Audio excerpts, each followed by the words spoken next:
Hello guys, இன்னைக்கு நாம பார்க்க போறது மேனேஜர் கிம்மோட சாப்டர் 5. போன எபிசோட்ல அந்த மர்மமான ஃபோன் கால் வந்ததோட முடிஞ்சதில்ல. அங்கிருந்து தான் இன்னைக்கு அதிரடி ஆரம்பமாகுது. மேனேஜர் கிம் தம் பொண்ணு மிஞ்சியோட ஃபோன் சிக்னலை ட்ராக் பண்ணிட்டு சரியா அந்த இடத்துக்கு வந்து நிக்கிறாரு. அந்த சிக்னல் ஒரு பழைய கட்டடத்தோட முதல் மாடியிலிருந்து வருது. அப்போதான் அங்கே ஒரு ரவுடி பையன் ஈஜின் வந்து, என்னடா இது, 2 கிழட்டு பசங்க டைக்வாண்டோ ட்ரெஸ் போட்டுக்கிட்டு ஃபேன்சி ட்ரெஸ் காம்படிஷனுக்கு வந்திருக்கீங்களா, ஓடி போயிடுங்கன்னு சம திமிரா பேசுறான். ஆனா அவனுக்கு தெரியல அவன் யமன் கிட்டயே வம்பு வளர்க்கறான்னு. அந்த ரவுடி பையன் மேனேஜர் கிம்ம தொட வர்றான். அப்போதான் கிம்மோட க்ளோஸ் குவார்ட்டர்ஸ் காம்பேட்.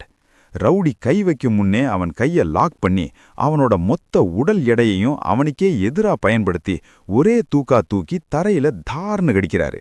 அவன் எந்திரிக்க கூட விடாம அவனோட நெஞ்சுக்கு மேல காலை வச்சு அழுத்துறாரு. இது ஒரு மிகச்சிறந்த கிராப்ளிங் டெக்னிக். கிம் அவன்கிட்ட எமோஷனலா கேட்கிறாரு, கருப்பு கோட், சிவப்பு tie, heart shape key chain வச்சிருக்கிற என் பொண்ணு மிஞ்சிய பாத்தியான்னு. ஆனா அந்த பயந்த பையன் பார்க்கலன்னு சொல்லிடுறான்.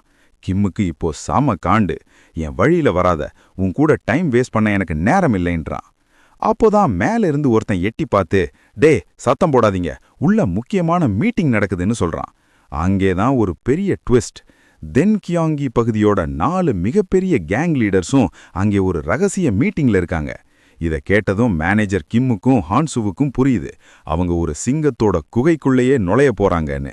ஆனா நம்ம ஹீரோக்களுக்கு இதெல்லாம் ஒரு மேட்டரே இல்ல. வெளிய சீன் இப்போ சும்மா திகு திகுன்னு எரியுது. நம்ம மேனேஜர் கிம் அந்த ரவுடி பசங்களை அடிச்சு கூட்டு பொரியல் பண்ணிக்கிட்டு இருக்காரு. அந்த பசங்கள்லாம் துள்ளி துள்ளி வந்து அடிக்க பாக்குறாங்க. ஆனா அவங்களால கிம்ம நெருங்க கூட முடியல.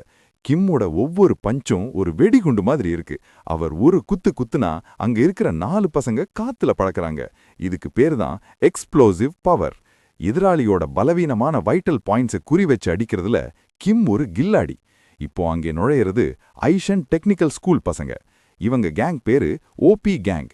இவங்க பாஸ் மீட்டிங் முடிகிற வரைக்கும் அமைதியா இருக்க சொல்லியிருக்காரு. ஆனா ஹான்சு சியாங் சும்மா இருப்பாரா? ஹான்சுவோட உடம்பு ஒரு ஆபத்து கண்டறியும் கருவி மாதிரி. பின்னாடி இருந்து ஒருத்தன் தாக்க வர்றத அவர் பார்க்காமலேயே உணர்றாரு. அப்படியே திரும்பி ஒரு மின்னல் வேக ஸ்பின்னிங் பேக் கிக். அந்த அடி அந்த பையனோட முகத்துல இடி மாதிரி விழுது.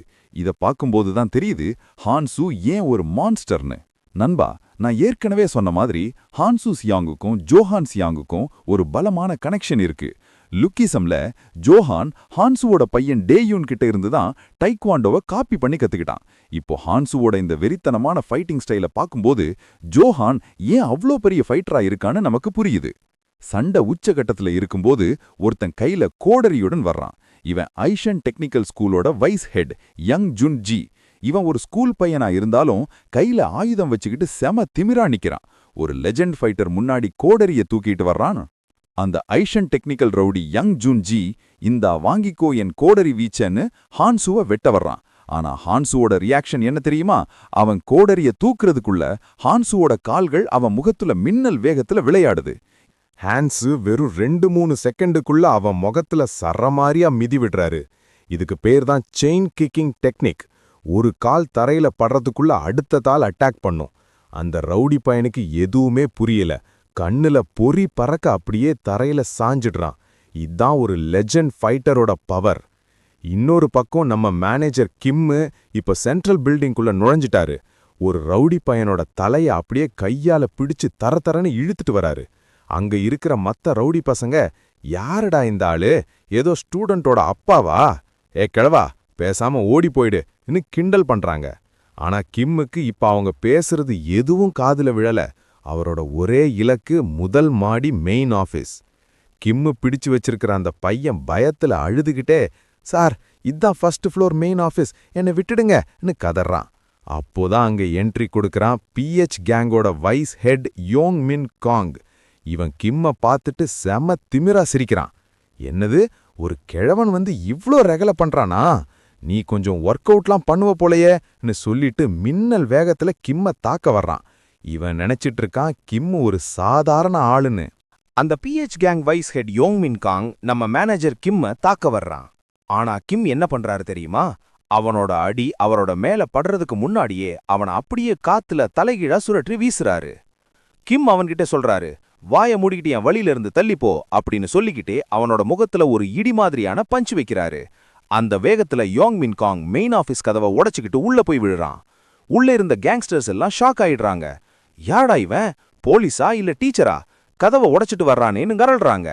கதவை மூடி அவனை உள்ளேயே வச்சு கொல்ல பாக்குறாங்க. ஆனா கதவு தான் ஏற்கனவே கிம் கையால நொறுங்கிடுச்சே. அங்க 2 ரவுடிங்க ஒரு குண்டு பையன் உட்பட கிம்ம பிடிக்க வர்றாங்க. ஆனா கிம்முக்கு இப்போ அவங்க மேல கவனமே இல்ல. ஏன்னா அங்கே ஒருத்தன் கையில மிஞ்சியோட போன் இருக்கு. கிம் மின்னல் வேகத்துல அவங்க 2 பேரையும் அட்டாக் பண்றாரு. அவர் பயன்படுத்துறது ஷோட்டே, அதாவது உள்ளங்கையாலேயே எதிராளியோட தாட அல்லது நெஞ்சில ஒரு அதிர்வை உருவாக்குறது.